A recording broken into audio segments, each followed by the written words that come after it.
Grabe mong advice na. Unsa maghunong?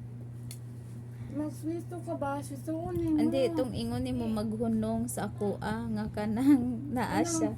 Naa siya sa akong. Ay, nakalimutan nung ko tanawa. Unsa itong ingon ni mo ganyan?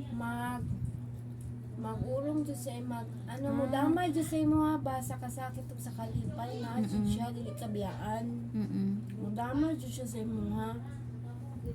Dili kay napait na mo biyaan na ka. Dili ka no. Gani, no. Murong jud siya ba mo.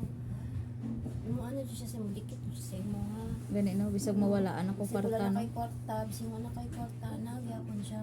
What if kung mawalaan ako kwarta tapos layasan niyo ako? Ay! Patay si Ellen! Hindi pwede bentang properties. Hindi pwede bentang properties. O hindi man gid kahit ano talaga, kahit maubusan ka ng pera no kung meron ka ng mga properties, never mo talaga ang galawin yan kasi yan lang yung lalo na pag pinamana lang sa yan yung pinaka Kanang mga ano yuta, kanang balay o ayaw jud ikuan. gani. Balag mahutan ka kwarta ayaw na. Ang uban abi kay mauna lang ng ano siguro this is the key, this is ano wala mong good, never gid na nimo. Bisag unsa pa ka kapigado, never gid na nimo even igalawin ang properties diyan. Okay, that's what I've learned to my life.